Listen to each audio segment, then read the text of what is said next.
Come on. What's going on, guys? Welcome back to Controversy Lab.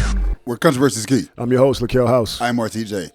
Welcome back to Controversy Lab, and RTJ has got caught eating his yolk. You might as well eat, brother. We own this platform. I was on lunch break. He was on lunch break, so I was like, fuck a lunch break. Let's get back to work. Knock these videos out. I got places to be, brother. But yeah, so go ahead and eat your food, brother. This how dedicated we are. You know what I'm saying? He's gonna bring his food to work and finish it at work. But it is what it is. So today we're gonna be talking about Come to America 3. It is now being recorded in West Virginia. I'm gonna lie my ass off. So this young lady, she found out she was a princess at 28 years old. Name is Sarah Culberson. Culberson? Fucking she white. No, my bad.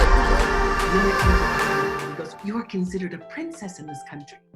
And I was like, wait a second, what?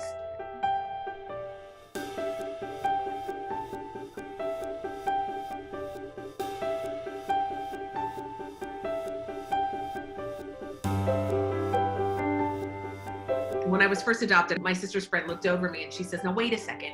Is she black or does she just have a really good tan?" My sister said, "This is my new little baby sister, Sarah. She's part West African and part white American." And they were like, "Oh, okay."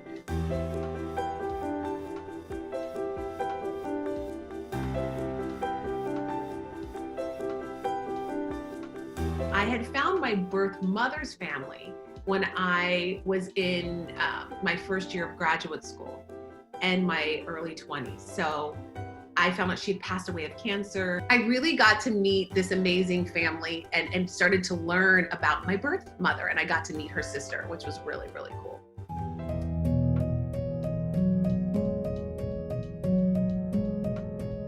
And then I realized, well, what was it like to be an African man in the 70s with a white woman in West Virginia having a child? Maybe I should give this guy a break, right?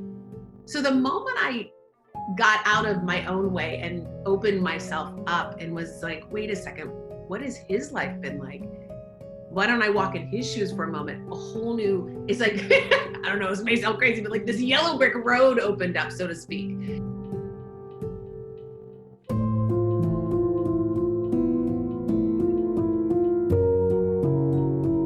So I wrote a letter. 4 days later, I get a phone call. And there's this woman on the other line, and she says, "Hello, Sarah. This is your Auntie Evelyn. How are you?" And I froze. And then my uncle gets on the phone. He goes, "Oh, Sarah, we are so happy you've been found. Do you know who you are?" And I'm like, "I'm Sarah?" He says, "You are part of a royal family. Your great-grandfather was a paramount chief. Your grandfather, your uncle runs a chiefdom of 45,000, now 70,000. You can be chief. You are considered a princess in this country." And I was like, wait a second, what? Culberson, yeah. So her name is Sarah Culberson. Sarah Culberson, she's 45 years old. She found out when she was 28 years old that she was actually a princess of Sierra Leone. She actually, reached out to a private investigator, found her family. She was actually trying to find her father. That's not what she's trying to do at first. But first she's trying to find her mother's family. Oh, yeah. Sorry. Let me back up. She was trying to find her mother's family. Yeah. And then she found out that her mother actually died of cancer, which is interesting why she would start with her mother first, because her mother was a Caucasian woman. She was adopted by Caucasian people. Yeah. So the plot thickened. So that, to me, kind of rubbed me the wrong way. I mean, you got me on here bullshit talking, nigga. She was adopted by white people. Yeah. Let me correct myself. Yeah, she was adopted by Caucasian people, and it kind of rubbed me the wrong way, and I think that's why I didn't remember, because I was like, when I watched it, I was like, what the fuck? Like, why did you try to find your father first? So, yeah, she tried to find her white mother, and found out that she had passed away from cancer. Well, I guess I'll throw in my little 1 cent about that, because being adopted by a white family, we probably can assume, we're going to assume, we're not going to just say all white people are like this, but they're probably going to tell you majority of the white person that you came from. Yeah, probably, more than likely. Yeah, so I mean, which is a statement that she made that kind of bothered me as well, when she said that she was playing with her sisters, and then she said that someone asked, she was like, is that your sister, or is she black, or does she just have a really dark tan? Yeah. It wasn't the comment that she made that I found perplexing. It was her reaction to the comment. She said it's smiling and jovial and happy. And I'm like, where's all this energy coming from somebody asking if you black or just a dark ass white person? Like, why you? Okay, whatever. I digress. So it's good. You know, That's a whole other thing. That's another topic for another show. No, there's a topic for this show. This is a very, very, very controversial topic in What's Controversy Lab. You know what I'm saying? I'm just saying. Okay, well, let's go ahead and. She was raised in West Virginia. I don't know. Outside of myself, I don't know of too many people that's actually been in West Virginia. West Virginia is a very it's a very inbred state. Right. And there's a lot of racism in West Virginia. Right. Now you have the small parts where there's probably not that much racism, and I could probably say that she probably wasn't in those small parts, but in West Virginia, there's a lot of racism in West Virginia. Like many places in our country, there's a lot of racism. I mean, even on our video. No, these some fucking hillbillies in this. No, but even in our video, we talked about the incident at the Little Caesars Pizza. We had a lot of people, attacking RTJ, calling him racist and things like that. But then when you look in the comment section, we had people making blatant racist comments towards black people. These same people who are advocates for racism against white women are not advocates for racism against black women or advocates for racism against black people. So my whole thing is this, like, I personally don't support the racist narrative from either side. You know what I'm saying? But you just reminded me of something. What's up? I'll tell you off the camera. But I don't want to put that on this camera, but I'll tell you off the camera. Okay, cool. Yeah. But progressively moving forward in this conversation, the thing about when she found out that she was royalty, it's because she found out that her mother had passed. Then she continued to go down, the line, and then she found a private investigator found a contact for her. She actually wrote a letter. Skip the whole thing. What? She didn't want to find her father. You missed that part. Who said she didn't want to find her father? She said she didn't want to find her father. She's like, well, since I already did it, you know what? I don't want to find him, but let me find him. We watched the same. You didn't hear that part? No, I didn't hear that part. She didn't want to find her father. That's why she only looked for her mother at first. She didn't want to find her father, but then she was like, you know what? Yeah. That's the fucked up part. Yeah, she was didn't want to find like, she said she didn't really have an interest in finding her father. Now, here's the thing, right? You didn't want to find your black father, but when you find out and you find your black father, even when they reached out to her and called her, she said she froze. She didn't even really say nothing initially when the first person picked the phone up, but she said initially she didn't want to find her father, but then turned around and said, you know what?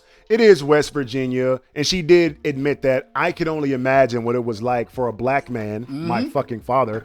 I could only imagine what it was like for a black man back in those times. So she openly admitted that she knew racism was a thing. So here are the issues that I have with her psychological makeup and well-being. It's like, you're admitting in this video you knew racism was an issue back then, and then you openly saying that you didn't care about finding your father, and you were disappointed when you couldn't find your white mother. And then now when you find out that you're a part of royalty, when you find your black father, now you're talking about you're excited, you're happy, I'm a princess. You're talking about making Disney movies. You wrote a book. So this is my thing when it comes to the fuck is this shit? This is just not for. This is why I don't like for different cultures to adopt. This is why I don't like cultures adopting children of different cultures. And I was going to go there next, but you can go ahead and go there. But because you can then only teach them about your culture. Exactly.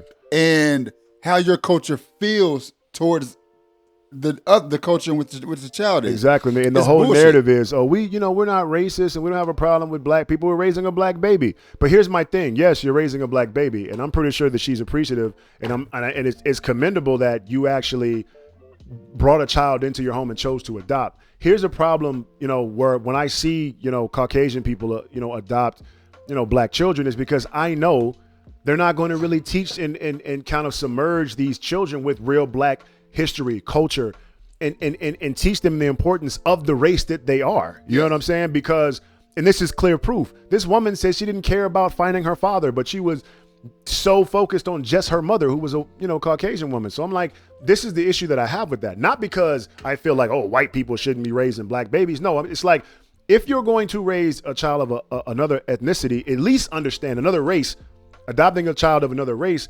understanding the importance and the severity of teaching them how to love themselves. That's the big difference, right? In a black household or African-American household or a melanated household, we're going to tell our children have power and strength in being a melanated child. You know what I'm saying? Because you are strength, you are power. The whole universe is made up of melanin, the black matter that is in your skin and your flesh.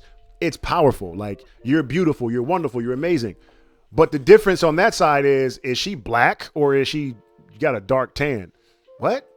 So, you know, the plot thickens, you know, from this perspective. And my only thing is this, moving forward progressively, you know, to talk about the topic is, you know, so she went back to Sierra Leone. And initially she said she was just going to see her family. And then she was like, oh, then I saw, you know, how bad things were. They had just gotten over a civil war, you know, centered around blood diamonds in Sierra Leone, because everyone knows that Sierra Leone is like a big, you know, conflict area for blood diamonds.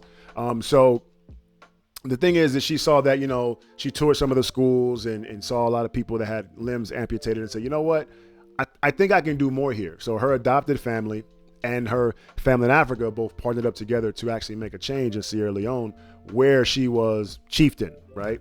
So yeah, she contributed and gave back to the community. For me, it was just kind of hard to watch. It's like I'm sitting here watching this woman just sit here and, you know, that had no intentions, didn't even care about finding, you know, Didn't care about Africa. Didn't care about Africa at all whatsoever. Here's my problem with them, with her and her adopted family going back. I hate missionaries. I dislike missionaries with a passion. And this is basically what she just did. Yep. She just took missionaries over there to basically add to the mental abuse that a lot of people in Africa go through, because missionaries go over there and they basically do what the slave owners and the Europeans did way back when, as far as like changing their mindset. Either you adopt this mindset, even with the government does in some areas today. Either you adopt this mindset or we kill you. With missionaries, they go over there trying to push this one particular mindset and change the whole dynamic of what's going on. And I don't know if I'll be the first to admit, I don't know if that's what they're doing, but it looks like this is what's going on. You took your white family over there, and they're going to start pushing their mindset. They're going to start talking to these people. And I wouldn't go that far. I think you're a little too far. When I jump, I jump. You jumped too goddamn far. You jumped way the fuck off. That's way. I'm like, I'm sitting here waiting for the hook. Like, no, I don't. You missed the mark. You jumped way over it. I don't like this. You shit, jumped man. in there naked. Yeah, I don't like this shit, man. Way over the line. They're changing their minds. I'm like, is there brainwashing going on? Is there concentration camps with their eyes taped open against, with their forehead taped to the chair? Also, with that being said, it's a possibility, because even I wouldn't say that. Even with that being said, like, when her father passes on, guess who it goes to? Probably her. She's the princess. But she's tied to that white family. But what does a white family have to do with her in Sierra Leone? Nothing. They went to help her. Oh, fuck, here I go again, sounding like I'm racist. No, I mean, hey, brother. Yeah, here I go sounding racist again. I just can't. But it's just not. I don't like the whole missionary thing when people go over there and pull that missionary truck, and that's what it looks like to me. Well, I mean, brother, I feel you. I don't really get that from it. You know what I'm saying? I think you kind of jumping over the mark. I feel you on saying sometimes you jump in, you jumped in there. So, but I'm gonna have to, you know, be the buoy in the ocean that says swim back that way, because you ain't done for you back there, brother. It's getting deep back there. Go back to the shore, because that one right there, brother, I can't get with that one. But I feel what you're saying. I feel like, you know what I'm saying, her family, you know, that adopted her tried to, you know, partner up with her and, you know, hold hands with her, kumbaya, we with you, we got your back, we want to go meet your family too, or your royalty. The only thing that I would connect to that is I would be curious if her family would have went with her if she was not a princess. Fuck no. Like if she was just, her family was poor in Sierra Leone and, you know, they lived in huts and she wasn't a chieftain, you know, or any of that stuff. The real question is, would they still have went and helped? I feel like by her being a princess, I feel like we really don't know, because it's like, they could always be like, we definitely always go. But it's like, but you would go to Africa with her to help her in Sierra Leone, but you haven't pushed her to say, listen, don't just try to find your mom, try to find your father too. Like, be connected to both sides. And I hate to cut you off and say this and be done with it, because at the end of the day, if her parents weren't married, which I assume they were not, I don't know, she didn't discuss that because the mother is the only one that can give the baby up for adoption, not the father. Yeah. Right? Because fathers don't have no fucking rights, as we know. Yeah. A woman can get pregnant and have a baby and give them up for adoption in the emergency in the delivery room, and guess what the father can do? Nothing about it. Yeah.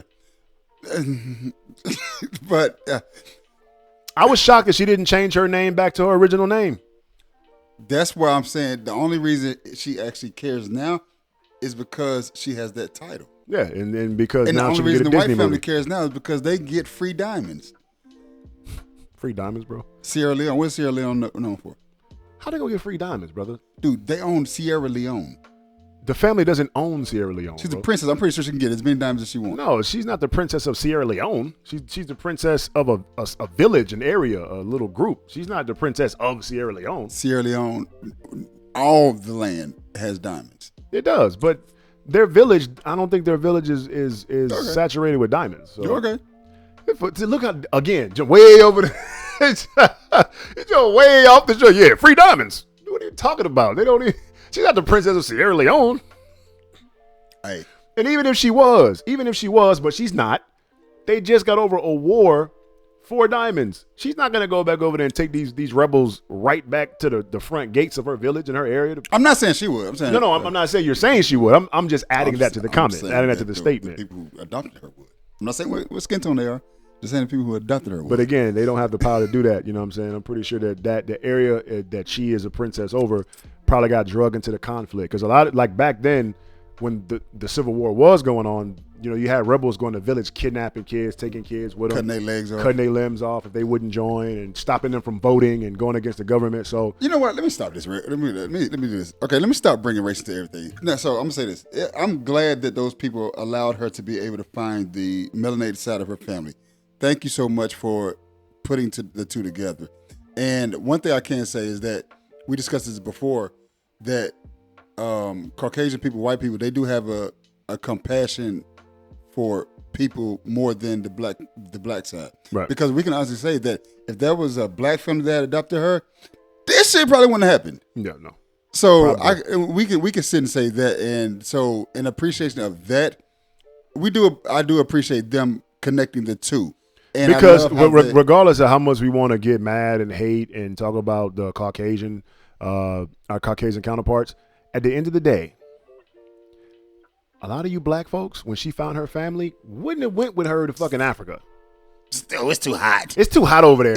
How long is that flight? How long is the flight? The spirit fly over there. Like, y'all wouldn't have went. How much the spirit Y'all charging went. over there? But if she was royalty, just like the Caucasian family, y'all would have went just for the experience. You know what I'm saying? So it is what it is. But with that being said, I don't have really any more to talk about. Not really, man. Topic. I mean, think that pretty much cover everything. Congratulations on being a princess. Really. Yeah, congratulations, your royalty. She got a Disney movie coming out. You know what I'm saying? I think that would be. I got a problem with that shit. But we can talk about that. I have a problem. I have a problem with the Disney movie, but I don't have a problem with the Disney movie because we don't have a lot of Disney movies that show black women in a positive light. When we look at what was the first one, Princess and the Frog, she was the fucking princess of a swamp. You know what I'm saying? So out of all the different stories you could have gave us, I mean, Mulan went and saved the whole goddamn country with a mythical dragon, but our little black princess, she is in a swamp. She get the frog. She get the frog. You know what I'm saying? So for me, it's like, you know what? It's bittersweet. You know, if we get a melanated character in a Disney movie, you know what I'm saying, that's an actual real legit princess, it's a true story, I think that's amazing, and little black girls, I think, will love that movie. So she said that too. So it's bittersweet. So even though I'm like, really, chick, a Disney movie, other side is like, hey, we need that. Let us get that. I would love little princesses to watch that and be like, oh my, wow, mom, like there really are black princesses. Because here's the thing, like a lot of black folks, before they saw this fucking video, didn't even know that there were villages that had princesses. So here's my thing with that being said. Like, I don't need a hour and a half movie where an hour of it is her with the white family. Oh my God, that I don't fucking need that. terrible. I don't need that. I need to see Sierra Leone. I need to see blood diamonds. I need to see her separated from her family. I want to see. I want to see that. I want to see a lot of black culture, a lot of black heritage, which is why I'm thankful that Marvel Studios let Ryan Coogler make Black Panther. That's why this is important. Like if Disney does make this movie, I hope that they do get a black director. You know what I'm saying? So, but with that I being ain't got said, nothing on it. I'm done. that being said, we're done with this one. Controversy Lab, if you guys are unaware, RTJ is now responsible for Spotify and all the online mediums for our podcast. He is in charge. So if some shit's fucked up, come comment on this video and tell him he's a terrible, uploader. With the he's a terrible content manager. If the content isn't right, if it's off, I shave my eyebrows off, I will shave my eyebrows off. But with that being said, guys, make sure you like, share, and subscribe to our channel. Let us know how we're doing in the comment section. We accept all comments, good, negative, positive, indifferent, whatever. We're open to all comments. We respond to all comments.